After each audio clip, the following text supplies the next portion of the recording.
Thank you for joining me today into today's conversation about resilience. This is the 820 show. Number 1 in your heart, 820 on the dial and scorecard, but not on a credit score. Welcome again into what I'm calling this conversation about resilience as the open journal, the public ledger, the blockchain, if you will, on resilience, which cannot be duplicated or corrupted. All transactions or conversations on resilience are maintained in your own personal open journal, your public ledger, unlocked and accessible only to you and to those that you share love with. Now, this podcast, this episode will not change your life, but at least I can guarantee that this will change your perspective on this present moment. So let's get into it. I think we're going to talk about today has come up before in many other episodes about courage. Courage. And again, the key model or description or definition in the book, Resilience, the Beauty of Presence. That's the top level definition, my personal definition, not the one that's been approved by the masses or the official universities or maintainers of language. But for me, courage in terms of resilience means presenting your best confidence and with your best humility. Confidence and humility are the key components of courage in the book Resilience, the Beauty of Presence, and in every 820 episode. So even having a good definition, that's a good starting point. But then you need consistency, and then you need the action beyond the thought and dream or idea about a definition on courage. Now, also, just recently, I came across another dispatch from Mr. Ryan Holiday. Mr. Ryan Holiday puts out a daily and weekly stoicism message. And also he does, I think, nationally or worldwide presentations and conversations about stoicism. But check him out when you get a chance to, Mr. Ryan Holiday. But I'm going to read something from him that I think applies here today. From Ryan, quote, "Why do they go along with it? Why don't they stand up? Why are they refusing to use their considerable power or resources? Well, what's everyone else doing? If everyone else in your class is turning a blind eye to some abuse or malpractice, you're much more likely to do the same.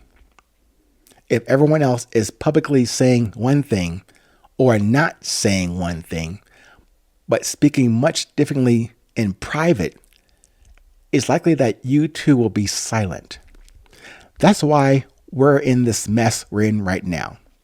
That's why the headlines about so many of these unspeakable tragedies, about so many of these things happening, keep rolling out. Nobody else was speaking up, so nobody else did.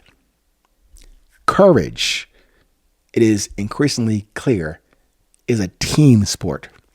It is harder to be courageous when all you see are examples of cowardice. Well, the Stoics can help us with that, because we come from a long tradition of people who did speak up, who weren't cowards, who were fine to stand alone, to put their reputations and lives on the line to do what was right. Cato, Rutilius Rufus, Helvidius, Thrasea, Stockdale. These are not just powerful examples. They are our peers. They are calling to us. They are reminding us that, in fact, not everyone does go along with the crowd. There are and always have been brave people who said, no, not in my name? Who said, I'm going to do what I can to stop this? Who said everyone should see this? Why others are refusing to do this, we could only speculate. But us, now, today, we can choose to find different inspiration, to follow a different pattern, and most important, to help set one for others. Unquote. That's just beautiful. I want to find my own personal powerful message similar to that, but not in how he says it, but maybe in that same level, that same frequency, that same passion that I get when I read from Mr. Holiday.